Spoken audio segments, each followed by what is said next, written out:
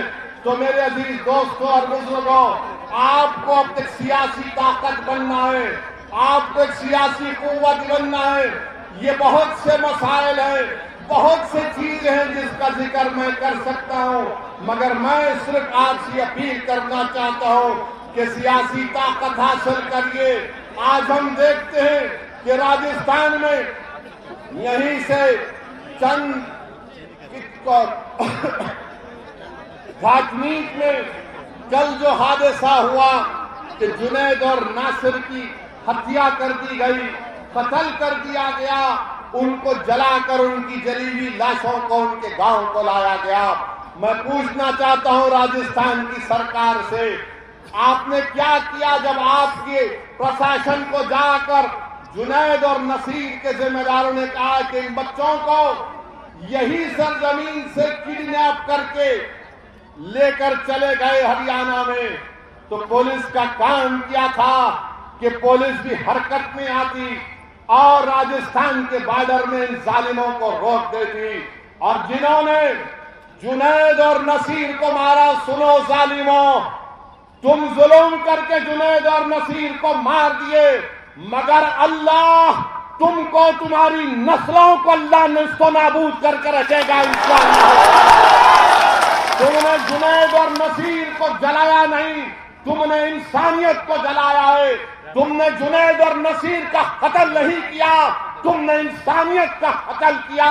میں تو اللہ سے دعا کرتا ہوں کہ پروردگار جنہوں نے جنید اور نصیر کو مارا، اللہ تیری پھٹکار ان ظالموں پر نازل ہو جو مظلوم کمزوروں پر ظلم کرتے ہیں۔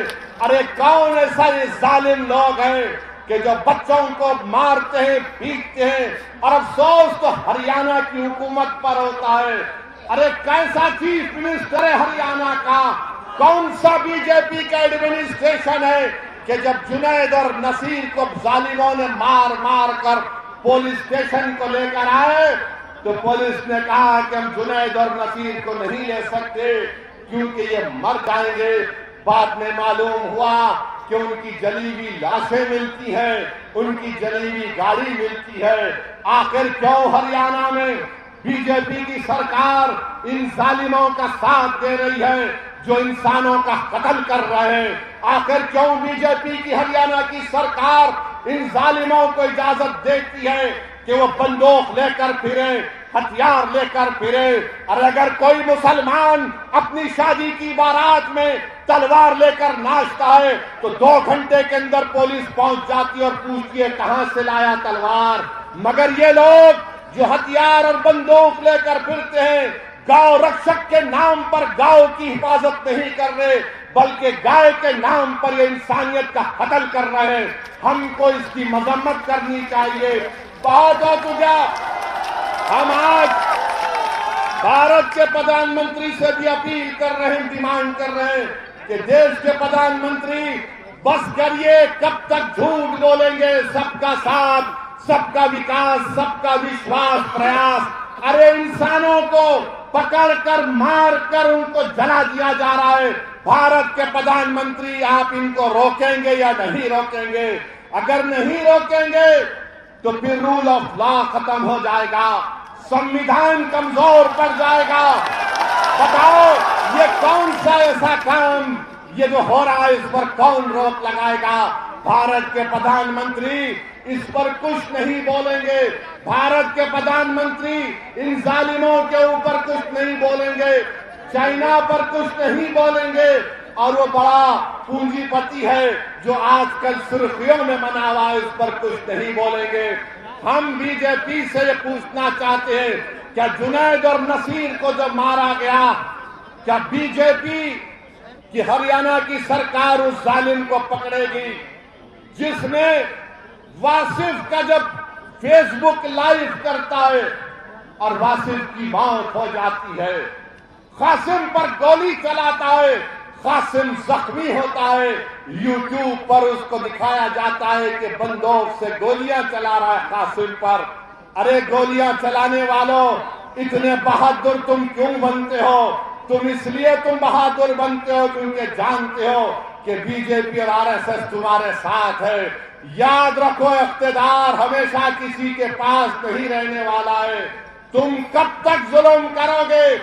جب ظلم ختم ہوگا تم کو معلوم ہوگا کہ تمہارا کیا انجام قانون کے تحت ہونے والا ہے۔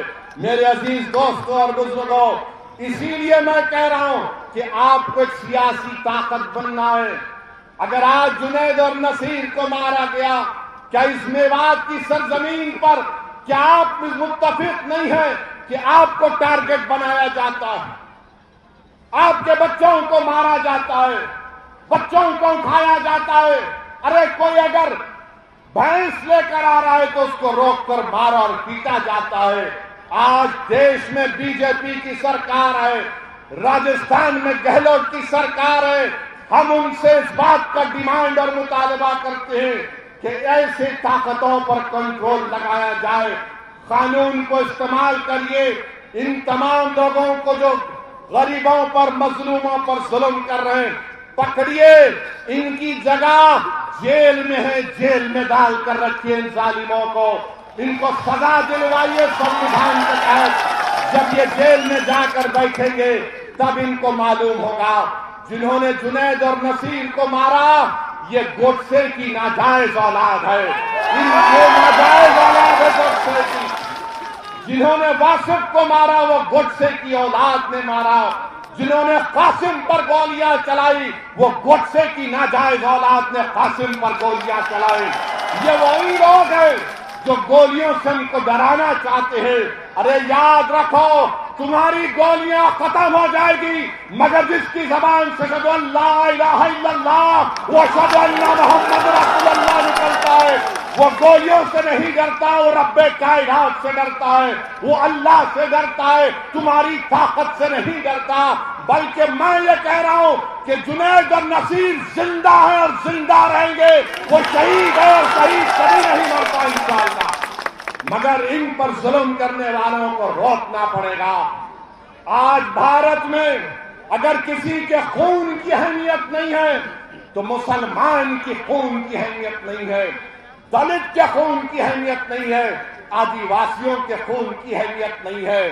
میدک میں ایک مسلم بچے کو پولیس کسٹڈی میں مارا جاتا ہے، گردے فیل ہو جاتے ہیں۔ بتاؤ یہ کب تک ظلم تمہارا چلے گا؟ اقتدار کے نشے میں رہیں، کبھی جنید اور نصیر کو، تو کبھی پیلو خان کو، تو کبھی اخلاق کو، تو کبھی رگور کو، تو کبھی جنید کو، تو کبھی نصیر کو۔ آخر یہ ظلم ختم کرنے کی ذمہ داری ان لوگوں پر ہے جو ہمارے ووٹوں کی بھیک پر